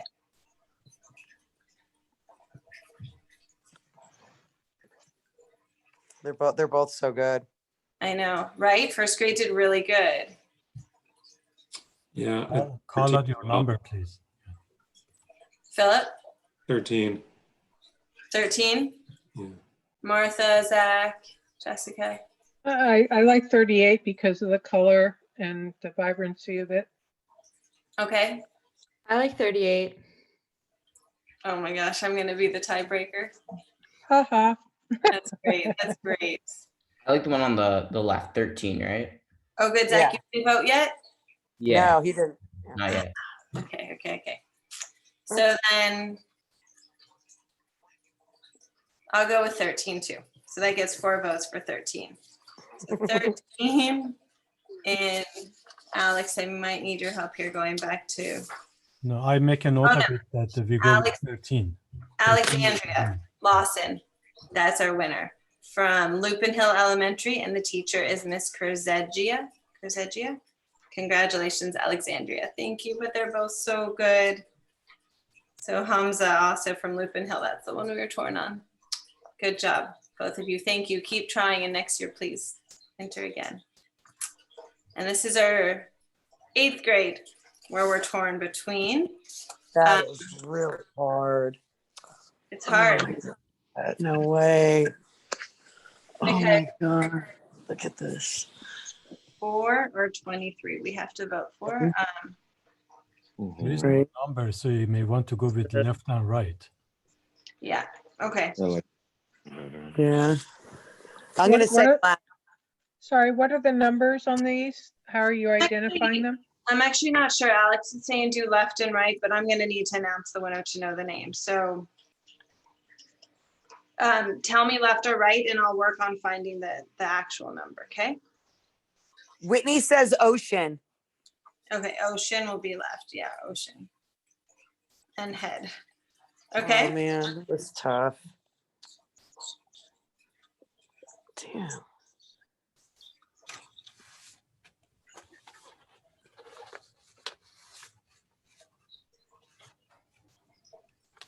Let's go around and ask for vote. Yeah. Philip?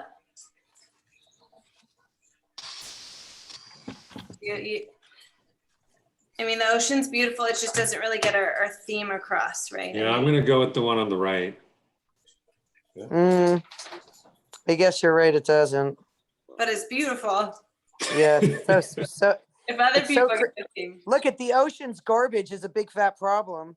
Yeah. But you're right. It's not the theme. I don't know. What I like about the ocean is that it is kind of rethinking. It's more of an interesting question mark about, what does it mean? And that's why I really like that one. I think given the messaging that we're trying to achieve, though, I will go with the one on the right because we're very interested in, the literal, what are we trying to get people to do? And so, I mean, I'd like to have both of them personally, but if we had to choose one, I guess we want people to know what to recycle and what not to recycle, and that's useful. So my vote's for the one on the right. And that's a changed vote because before I voted for the one on the left. So just so you know. Wow. Yeah. Okay, so that's 3 votes in. Yeah, I guess I'll change it to the rethinking also. Okay. You know, I'll just add that artist is really very smart because we're not supposed to recycle our plastic bags, but people throw them in and they ruin the recycling machine. So that person is really smart to know that that bags don't get tossed in the recycle bin. Mm-hmm. A lot of people don't know that. I think that's true, and that's part of why I thought it was useful. Yeah, I agree. Okay, I only have 3 votes, so who am I missing? I would say the one on the right as well. Okay. And if you're trying to figure out the numbers, I know the one on the left is 4. Thank you, I did get it. Okay. The ocean is 4, correct? Yes. 23, yeah. Mm-hmm. Zach? So, Yeah, I think I'm gonna have to go with the one on the right just because of the theme, but they're both really good. okay, so that makes it unanimously that 23 is the winner, and that would be Sophia Ellie. Yes, I made a note of it, yes. Okay, but we also love it, Ashi. Ashi's work is the ocean one, so thank you for this experience. So those are our winners, and you saw, there we go. I mean, you saw the cover winner as well. That's I what we. just wanted to let you know that we received 406 entries this year, much less than every other year. And 19 teachers participated in the contest and they sent packages. Each teacher is going to receive a $50 gift certificate, and each student will receive a $25 gift certificate, and they will be invited to join in on December 1st to read a statement. The artworks are going to be sent to the print shop tomorrow. Hopefully, we are going to receive the calendar before Thanksgiving or shortly after, and we are going to place them in different locations. We cannot distribute them to every student this year, but we are going to place boxes in different schools, different city facilities, so you can come and grab your copy. Wonderful. Can I just really quickly share the cover winner again, Alex? Are we okay on Yes, time? let's show it again, yes. Okay, so I'm going to share my screen again. 8th grade, yes, it was eighth grader. I need to play this and make it bigger. It was this one. Yes, that is the one. That is Well, our, very, very outstanding. And I'd like to also congratulate all the other participants, because there were some really inventive ideas and it was very hard to choose, as it always is. And so I encourage all of the entries to try again next year. It was just a phenomenal show. yeah, it's always a fun day that we get to do this. Okay, so that brings us to choosing the theme for next year. So Whitney had some ideas. If any of you have any ideas, just throw them out. Whitney, do you want to start, or would you like me to share yours? Yeah, you could share them.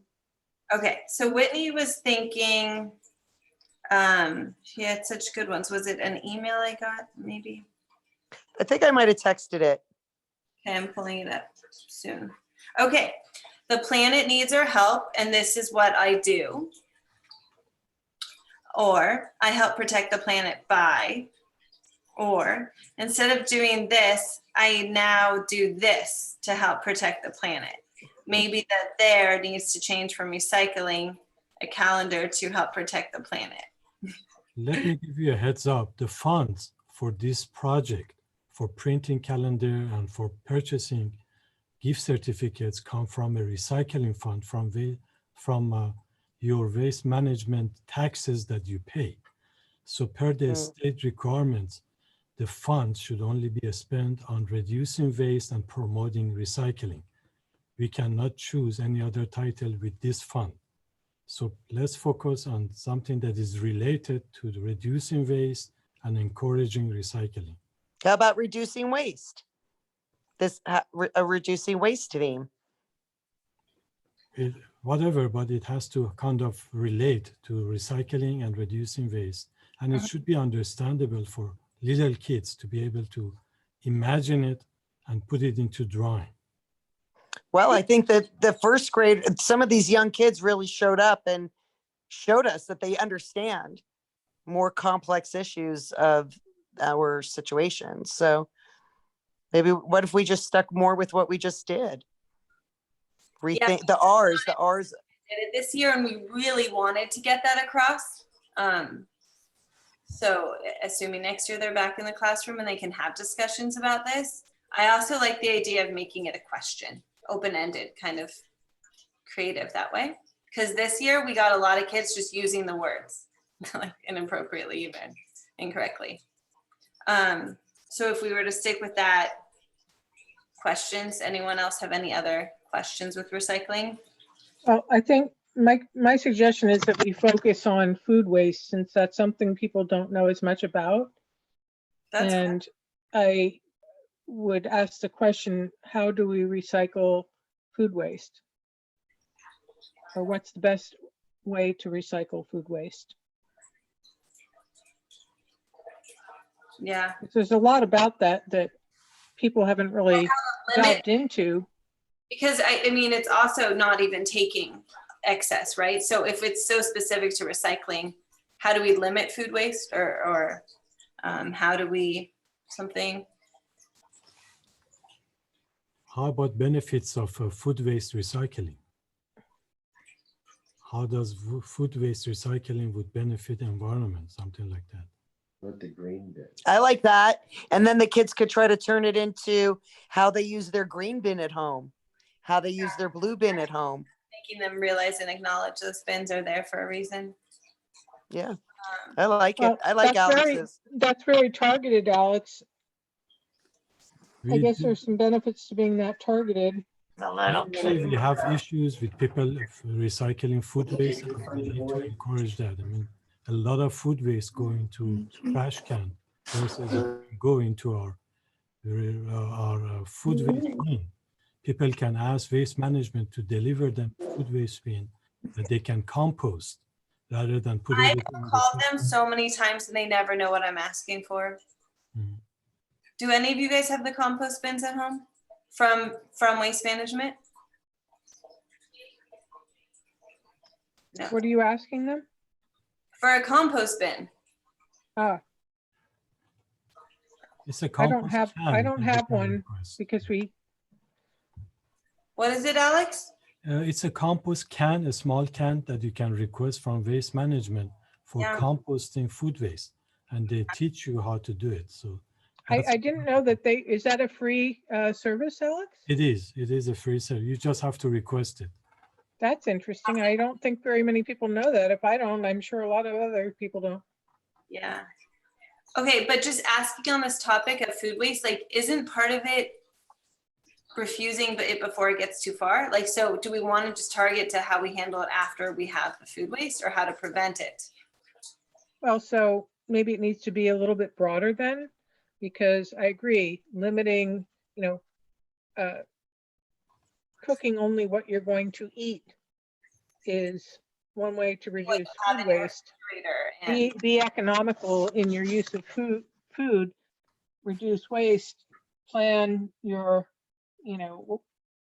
weekly meals so that you use what you buy. Mm-hmm.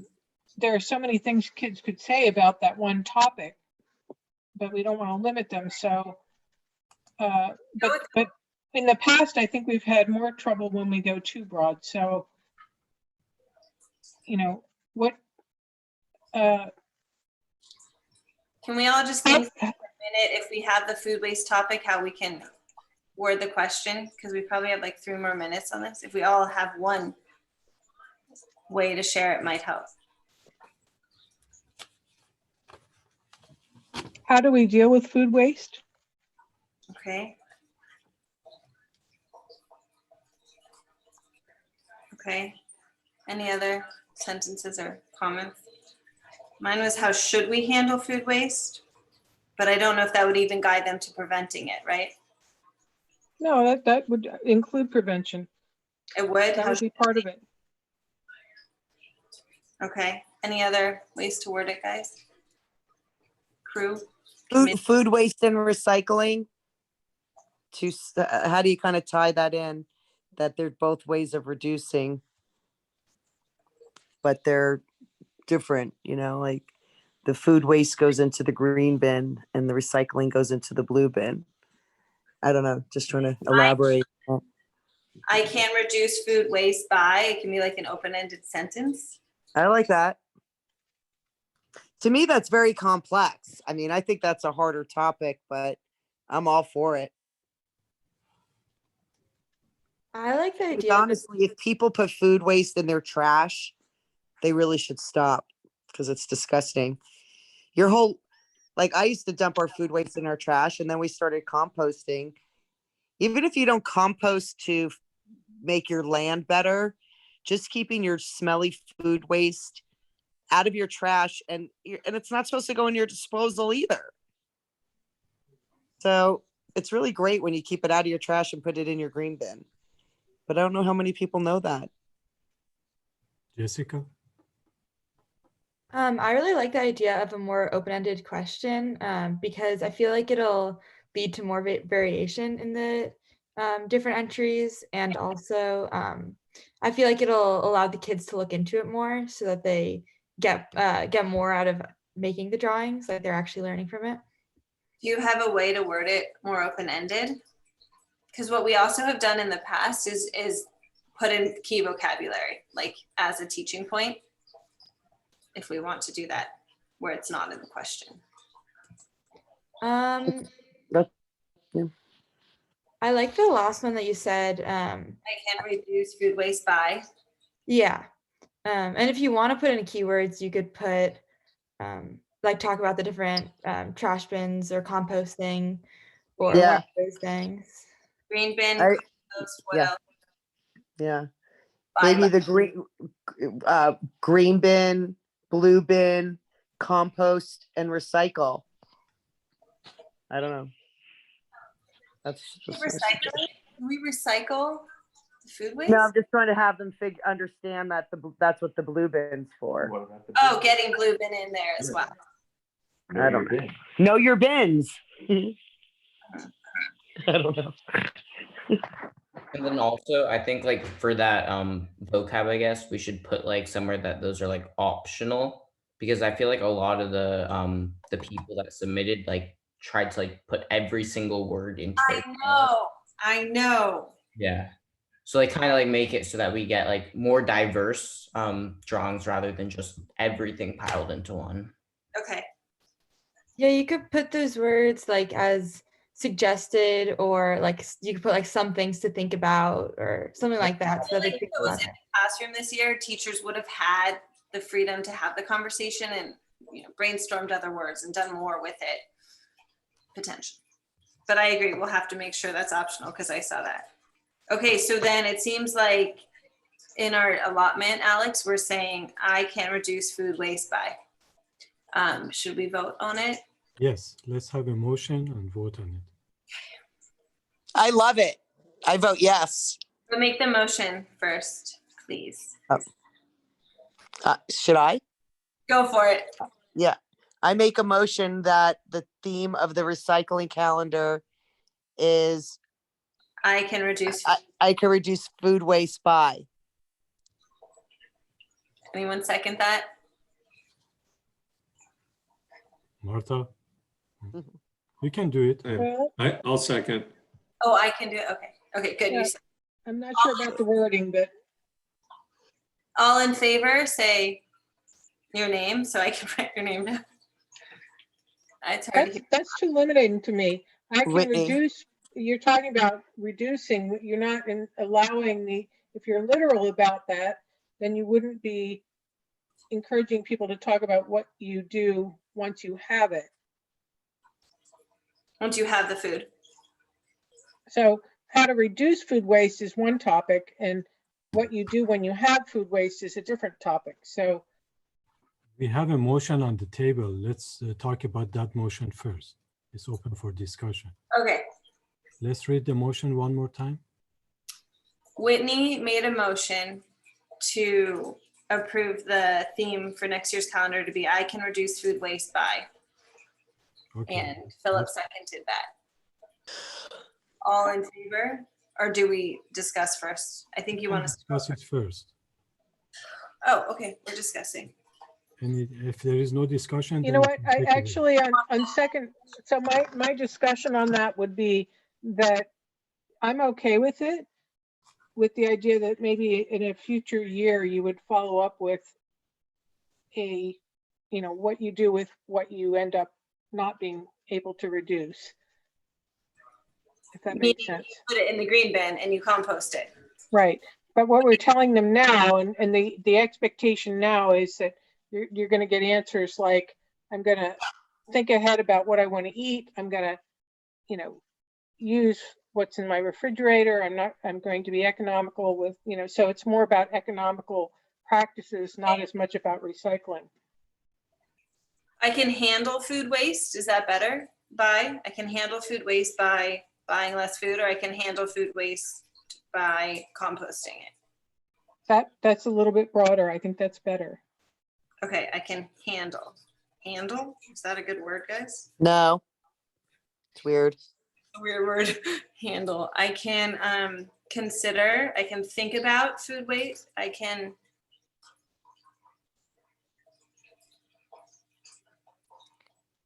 Can it be a question like, share with us the many ways you deal with food waste? I'm Or what are- environmentally friendly I don't with know, like, food. the way I handle food waste? Bye. I don't know. I don't hear it so much as the way Martha hears it. I hear it more like, how would they deal with it once they're at their house? That's a pretty advanced thought, to be like out and about and saying, I'm not going to buy this because I might not eat it all. Or I should cook less pasta because I don't want to throw it away. I mean, those are all mindful things, but I don't know if kids understand that yet. Yeah, but it goes, I mean, up through the ages. Some older kids. Yeah, the more complex, the better, because I think it's just an opportunity for them to learn something new. So Alex wanted to put it in the calendar, which goes into production tomorrow. Do you find, Alex, that it will bring more awareness if we decide on it now? Like, should we really just push forward? We're very close. Let's just restate the question again. What are the choices?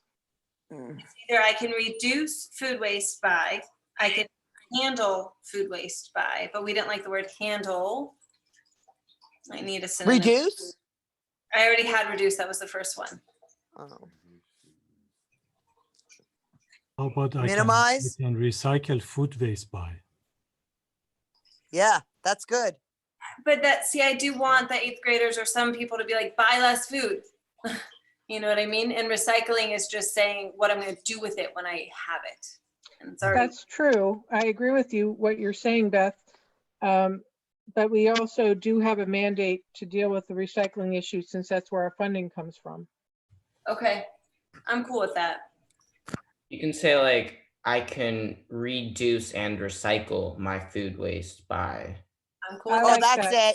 it. Good job, Zachary. That's what we need Go, to hear. Zachary. Amazing. I can reduce and recycle food waste by. So let's take a vote on this Perfection. topic. Let's take a vote on this topic. I'd like to make a motion to vote that our next year's calendar selection or entry is, I can reduce and recycle food waste by ... I love it.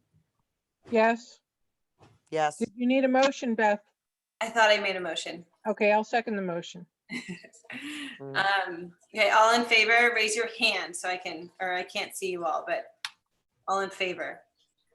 Okay. Aye. Aye. Aye. Zachary, oh, you guys can't vote. Yeah. Okay. It's approved. Great. Motion carried. Great. Okay.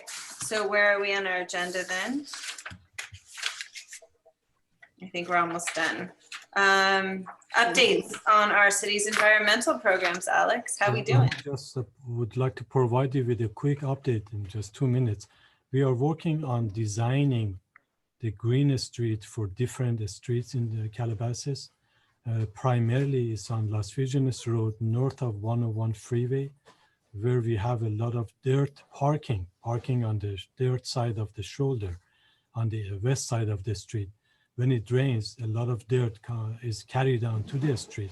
So our project is to pave the area and create bioswales, a trail from Mount Calabasas all the way to the city boundaries, and create an environment where people can bike, hike, and even ride horses on the trail while they park on the paved parking and have shade and bioswale to capture rainwater.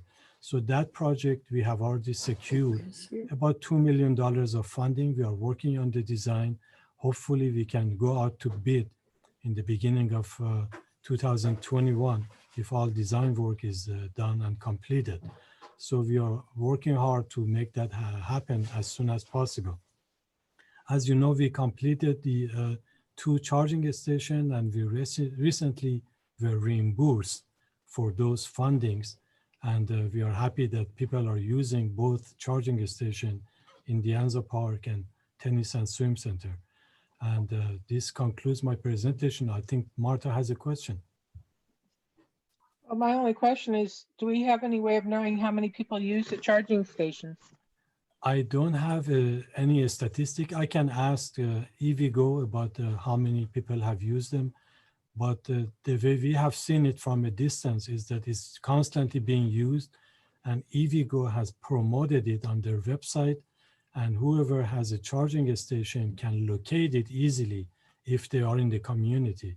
So between Sherman Oaks And I think Thousand Oaks, this is the central location, especially the one on Tennis and Swim Center, that whoever is looking for it is guided towards that station. And people passing through Lost Hills Road, they can easily stop by at the Anza Park and charge their car there.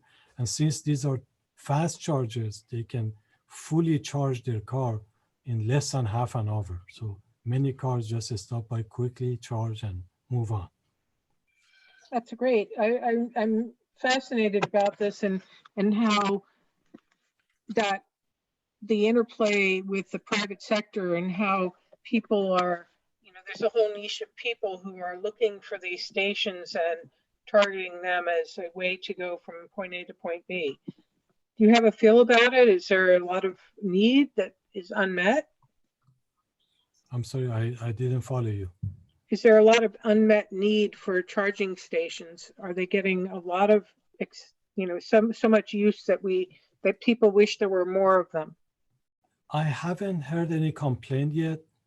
If there is a more need, we are also planning to have more stations at the intersection of Aguro Road and Las Virgenes Road or Malibu Canyon Road, where a new hotel is being built.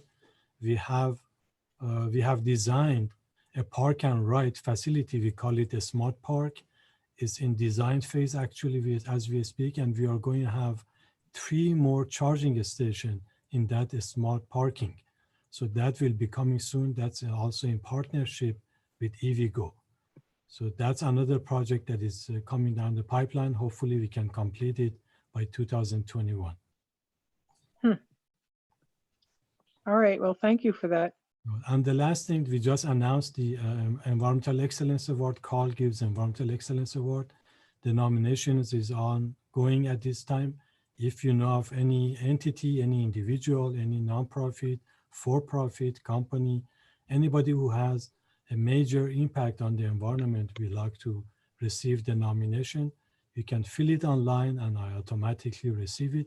And we are going to consider it on December 1st meeting. Sounds good. That concludes my update. All right, well, thank you, Alex. So with that, we'll adjourn this meeting of our Environmental Commission. Thank you, everyone. And the next meeting is on December 1st. December 1st. Now, okay, that's it. We're adjourned. Thank you. Thank you, Beth.